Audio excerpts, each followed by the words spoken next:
And at this point now, I'd like to open the meeting to the sharing of testimonies of healing through Christian Science.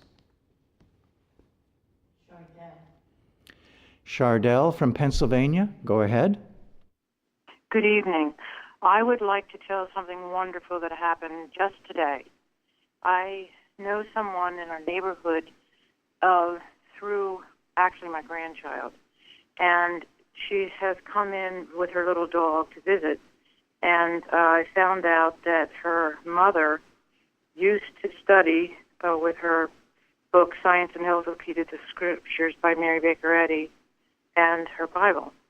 Her mother is going to be 93 this summer, and I, of course, talked about Christian Science and Plainfield. This has all happened because of Plainfield.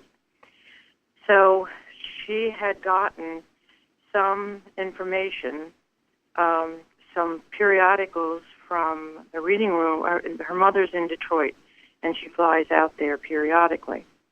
So she was going to go, and this time, she just got back yesterday from this visit, and she asked me this time if I would give her some literature instead. So I did. I said, I have wonderful literature. It's called The Liberator, and I gave her 3, put them in a baggie so they'd be kept safe, and off she went to Detroit. When she returned and came for a visit today, she said, I have a letter from my mom. And I was very touched. And I would like to read it if that's okay.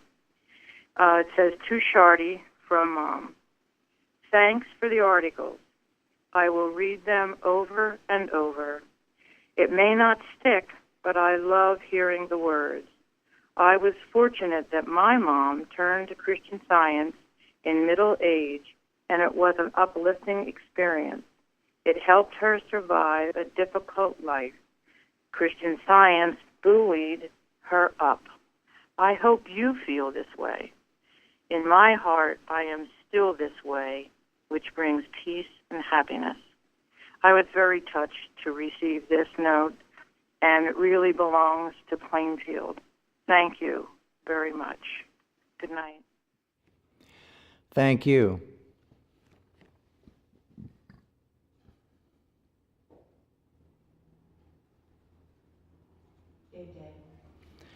Day from Maryland, go ahead. Thank you. Just a few years ago, I thought of prayer as something to do in times of trouble, and I would only pray when I would only pray when something was wrong, when I needed to get through something, or when I wanted a specific outcome. And even in those situations, prayer was a last resort. For me, this always meant going from one problem to the next, or going back to the same problem over and over again. Because once I saw an improvement, I was relieved and my prayer would end there. One day, after going around in circles with something I knew needed to be corrected, I called a Plainfield practitioner who told me to seek God first. At that time, I had no idea what it meant or what I was supposed to do, but I was looking for more than a quick fix. And within a few days, there was a change, and I started to pray more, and then began starting and eventually ending my day with prayer. And that's when I truly started living. My progress has been consistent since then, and I can't be grateful enough to God for his care, for this church, the practitioner support, and for the recent reminders of the importance of working with Psalm 91, which reminded me of this healing. My prayer will never cease, and it will continue to increase daily in gratitude to God for his protection and the blessings that come with it. I'm so grateful for everything I'm learning, all that I'm gaining, and thank you so much for tonight's meeting. Thank you.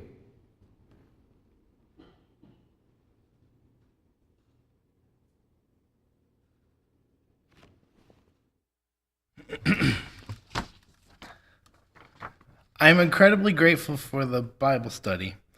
discussions. They have been instrumental in helping me to understand how useful the Bible is in everyday life. This past Saturday's session brought out how Jesus prayed for us now. Despite all he was going through in that time, he still prayed for those who would follow him. There have been many times in my life I could have benefited from the comfort of that knowledge brings. It makes me appreciate that much more how the sacrifices of all those who came before continue to bless us. I know there are many out there waiting to hear this who will get just as much comfort from that as I do. That certainly gives me a greater sense of importance of all this church stands for. I'm grateful every day God chose to send me here. Thank you. Thank you. Janet from Georgia, go ahead. Hello. This weekend, my husband and I were attending an event, and we were walking around, and we've had quite a bit of rain here in the Atlanta area, so there was some straw that they had placed down so people could walk and not be so muddied. And as we were walking, I had open-toed shoes on. Something stuck in my toe. And I looked down, and I looked, and I figured it was a piece of straw, so I just shook my foot, and it fell out. And we were with a group, so I didn't really want to hold people up, and I didn't take a look at it or anything. And I felt it stick me in my toe, between my toenail and the cuticle. I really didn't think any more of it. And late that evening, when we got home around 9 o'clock, I was putting comfortable clothes on, took my shoes off, and I noticed that on my between the nail and the cuticle was a pretty large piece of something embedded in my toe. I touched it, and it seemed, a little painful, but I figured, it's like a splinter, I can just get this out, even though it seemed large.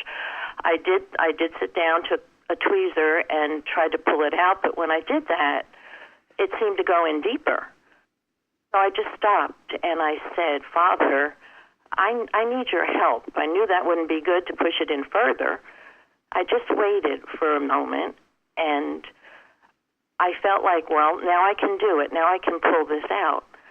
And as I went to pull it out, it fell completely off my toe. It was no longer embedded. And after that experience, I thought about this statement in Science and Health. Pause and wait on God. The whole sentence is, beholding the infinite tasks of truth, we pause, wait on God. And I thought, well, that's exactly what I did. And look at the results. Of course, it started bleeding a little. I just cleaned it and put a Band-Aid on it, and there was no further problem. I'm so grateful for Plainfield, because it's through this church that has taught me to turn immediately to God, not to just think about him as a previous speaker thought, when I'm in trouble with other things and I want some outcome, but to use the Christian Science we have been taught, Mrs. Eddy's Pure Science from the Plainfield Church, at every moment of every single day, not when we think we're in trouble. Going through the day, being out amongst friends and people, I kept thinking about the statement that someone mentioned during the round table. Hail, Son of God, and looking at everyone, thinking that just filled me with love, and I just know that helped others also. These are a few of the things that I've learned from this church. I am so grateful. I'm very grateful for the readings tonight, too. They're beautiful. I'm grateful to God, Jesus, Mrs. Eddy, and for every one of you. Thank you. Thank you.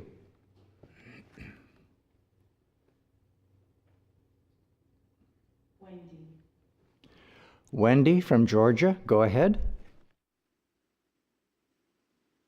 Yes, I would like to express my gratitude for the readings this evening, as well as for all the members of this church and their tireless efforts and contributions that they make towards the cause of spreading the healing message of independent Christian Science. Last Friday, I received an email from my former neighbor, Sarah, who is Jewish, And her little dog, Annie, who I've known over the past 12 years and have grown very close to, had stopped eating and drinking completely and was basically, according to Sarah, shutting down. She sent me a very descriptive and lengthy email message detailing all the symptoms that she thought Annie was exhibiting, which led her to the conclusion that she had very little time remaining. Rather than taking in that false view of little Annie through Sarah's written description, I immediately replaced that view of her with the truth that this little dog was God's perfect creature, and as an idea and reflection of God, Annie exhibits all the qualities of life and love. On Saturday, my daughter and I decided to drive over and visit Sarah and her little dog Annie, and when we arrived, Annie immediately became very animated and perky. I sat down on the floor with her and showered her with love and speaking to her, knowing the truth about her and seeing her as God's perfect idea with no signs of age or symptoms of, as Sarah called it, shutting down. On Sunday, I received an email from Sarah, and it read, quote, "Thanks so much for coming over to visit us yesterday. Truly, Annie was so happy to see you. She must have been producing tons of adrenaline to be as animated as she was. That's what true love will do." She has remained much better through the evening, night, and all day today. She was very alert and responsive every time I awakened her throughout the day for various things. Also, she's been more responsive to my offers of food and water. I'm mashing up my own foods for her, and she's scarfing it all down like the hungry little Miss Piggy we all know she's always been. I believe you helped her create some healing chemicals. I truly do. I think she actually feels better today. She's had a very rough week through the Friday before you got here. I am so grateful to have you in my life, and you can see that Annie is too. Unquote. While my former neighbor was raised in the Jewish faith, she would be the first to tell you that she doesn't consider herself a particularly spiritual or religious person. This made the email that I just read from her especially poignant in the way that she so clearly recognized and acknowledged the healing power of love in the situation that she witnessed, without her having a firm foundation, upbringing, or understanding of the Christ truth. It was a clear demonstration to me of the universality of the Christ truth to those whose eyes are open to see it. I'm also so appreciative to have this practical healing science in my life and grateful to Mary Baker Eddy for discovering it and sharing it through all of her writings and work. Thank you. Thank you.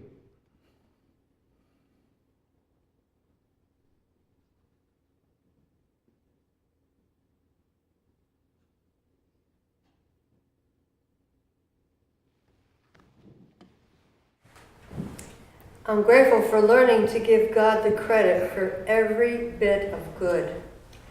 I was remembering a wonderful proof of God's care for his children and that nothing happens by chance. One day in winter, after throwing away some trash at home, I waved hi to a neighbor and was suddenly lying on the parking lot. I slipped on a small patch of ice. Talk about God's protection. A smooth landing and nothing happened. I just couldn't stop thanking God for expressing love. God is right in the middle, taking care of everything. And again, I can't thank God enough for all his good. He's always there for everything. And thank you for those wonderful readings. Thank you. Suzanne from Vermont, go ahead.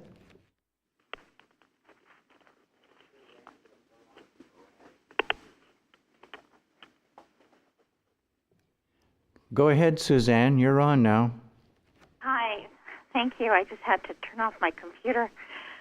I wanted to say how grateful I am to be a member of this church, and it's been about 13 years, almost 13 years now, and I feel like all the teachings in this church have allowed me to come into my right mind. Even though I grew up in Christian Science, I didn't have a strong teaching to guide me along life's way. And one thing that I was reminded of today and in the readings is something that was said, and that is that love without principle is a jellyfish, and principle without love is an iceberg.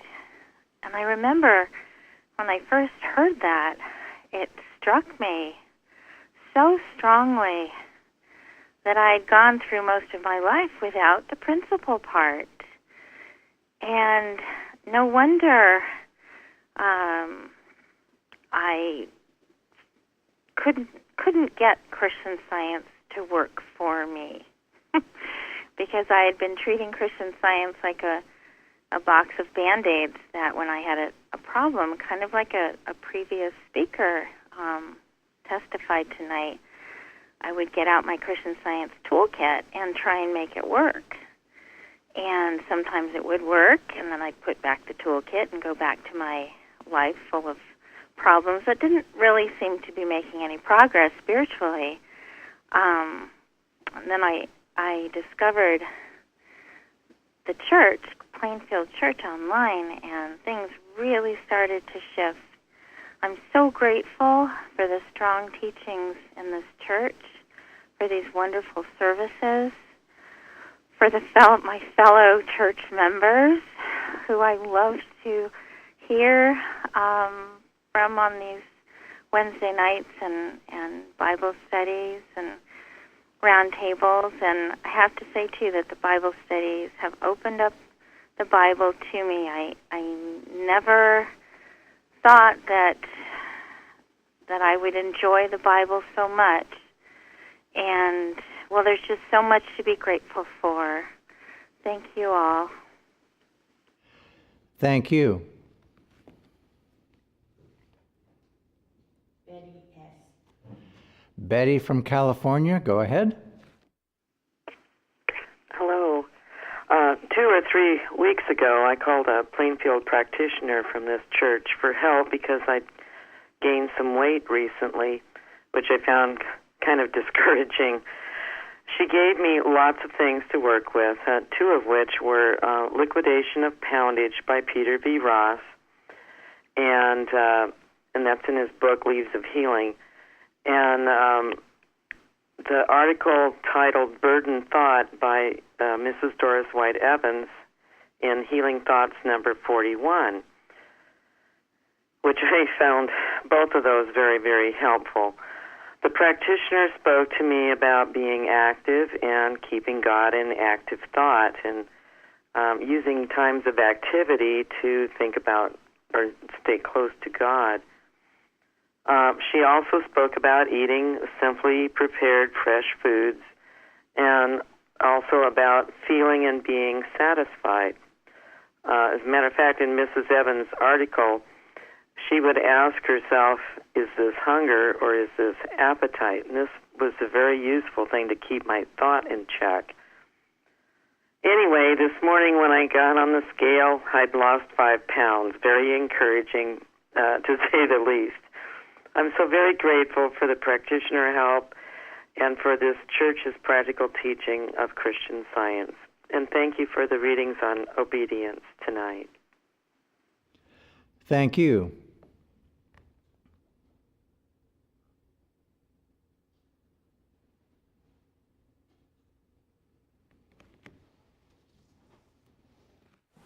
I enjoyed very much the readings tonight on obedience.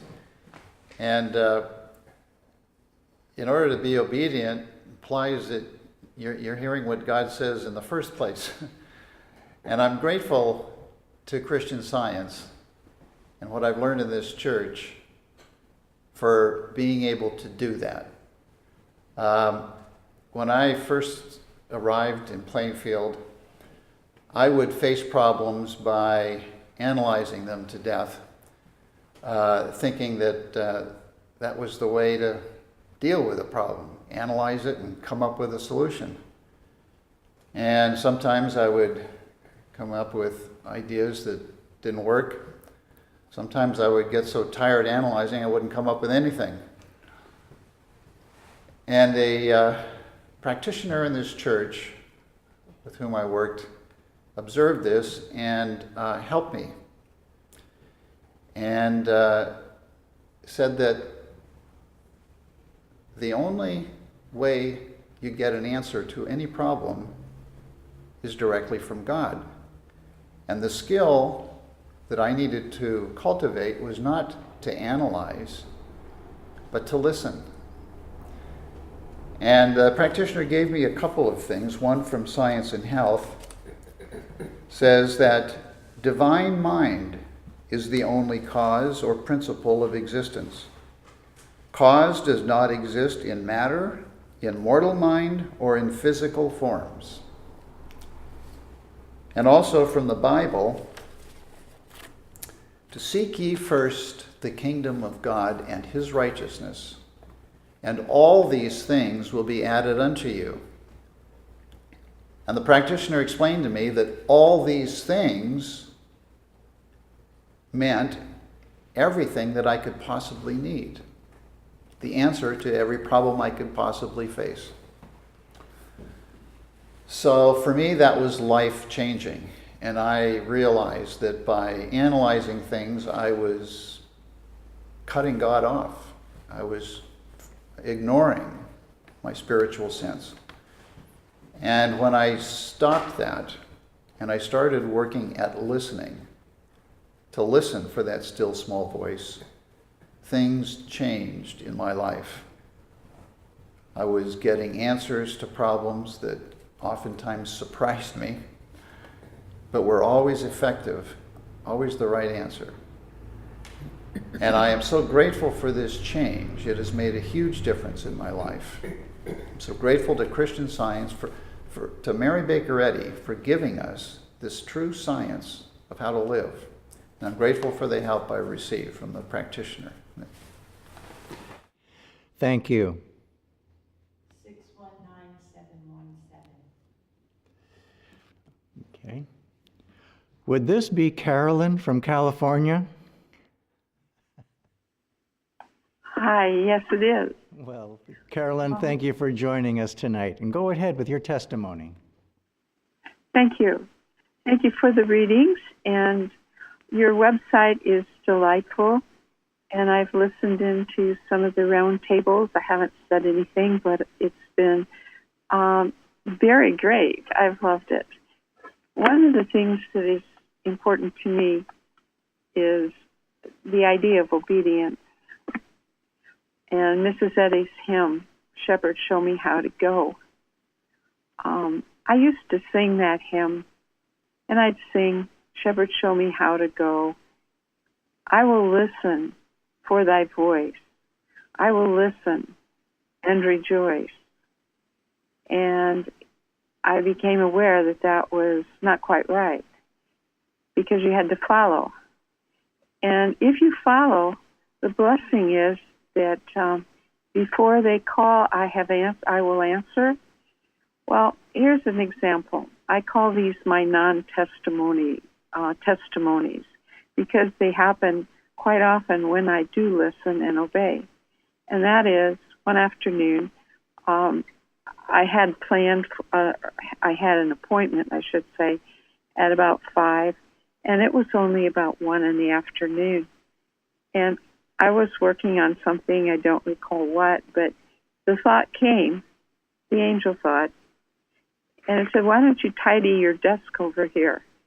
And I thought, well, why should I stop doing what I'm doing now and tidy my desk? But when it came back again, I thought, okay, I will. So I began to tidy my desk, and I lifted one paper. And underneath my paper, I discovered my car keys. Well, at 5:30 in the afternoon, when I would have been looking for those car keys, I would not have thought to look under that piece of paper. So it was that obedience. And the hymn that I would sing, I will listen for thy voice, I will listen and rejoice. I was missing, I will follow and rejoice. So my testimony, my non-testimony, is about following and not forgetting that it's listen, follow, then rejoice. Thank you. 330788. Okay, someone's called in from area code 330778. Can you please announce yourself and then go ahead with your testimony? 8.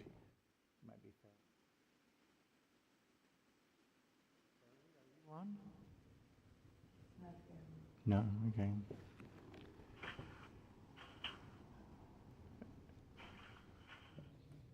Okay, well, we're not hearing you, so we'll come back to you later.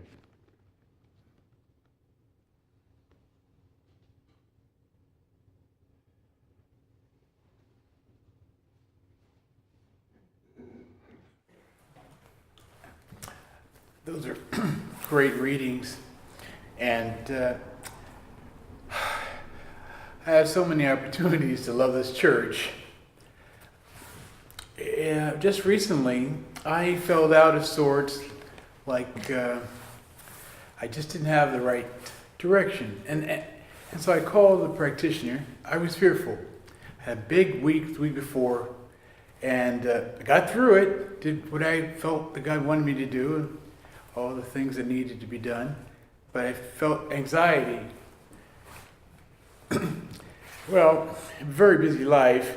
I called and I said, I really feel anxious and I know it's not right, and I was given the support. I knew it wasn't me, but I couldn't shake it. I was told that God did not give the spirit of fear, but of love, power, and a sound mind. And I've heard it, but to hear it from a loving practitioner, it had a oomph. And it kind of helped set me straight and calm me, really. Just to have that extra, cane to hold on to so I could get myself straight. And then following after that, I was also given the article Place. And I've been studying it and reading it. It's been enlightening. And I realized that I had slipped away, forgetting that I'm about my Father's business. And whenever I take it into, forget that, I guess I'm a target. In addition, I went to lunch with a few of my dear friends at church, including practitioner, and the thought was taken off of me about what was going on for church and for the world, and I felt so much better when I left. And I guess the secret ingredient is to don't take so much thought about yourself, but think about what God is having you to do. There is one ego, and God is having me to do things. And when that happens, everything else happens properly. So I had a great couple of days after that. And I thank God for the support here and the truth. Thank you.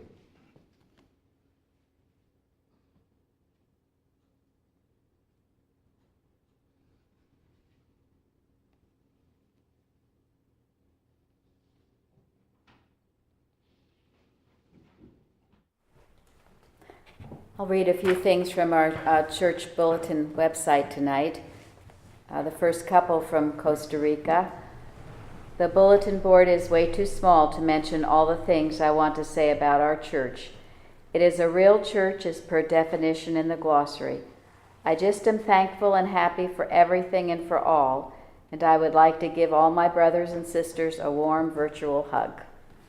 And we give one back to him. And he goes on, the next week, inspiring teaching, roundtable, wonderful service. Atonement in Dutch is verzoning. I'm sure I didn't pronounce that right, but a word which holds the term zoen, meaning kiss. It makes me picture a marital misunderstanding which ends in kisses, tears, and hugs, and a renewed, deep, loving, mutual commitment. And then from Maryland, I share the same feelings as expressed in Jacob's most recent post in regards to the nature of this church and the April 19th roundtable. Thinking of atonement as marriage will continue to be a great help to me, and I look forward to the opportunity to share this. The good that's going on cannot be limited to any amount of verbal expression, a limited area, or any select group of people, And I'm so grateful to be part of something that is undeniably making a difference in the world, seeing darkness turn to light, moment by moment, as each of us listens for God's direction and obeys, to brighten the corner where we are. Love to all.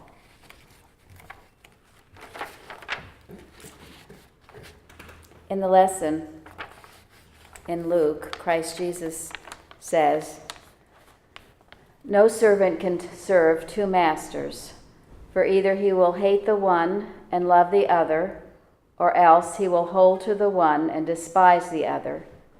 You cannot serve God and mammon."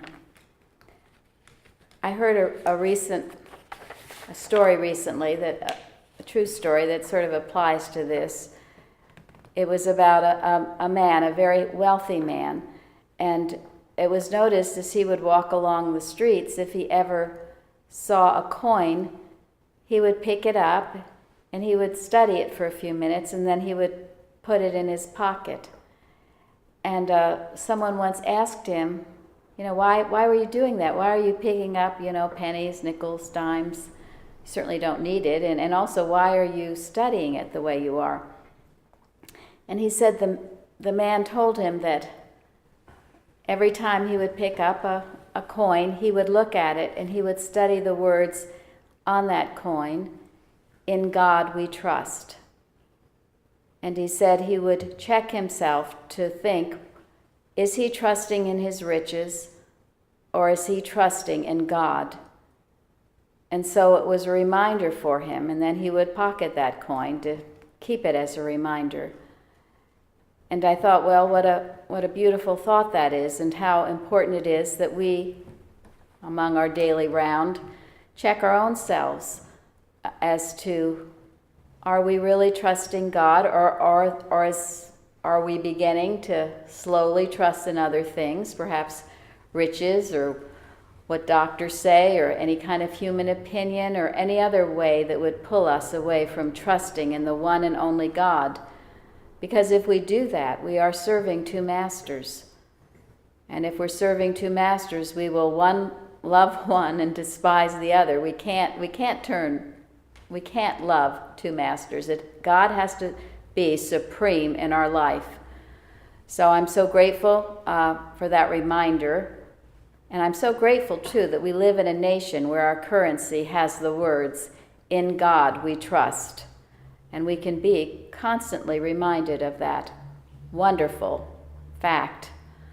I'm grateful to be here tonight, to hear the testimonies, to hear those beautiful readings on obedience.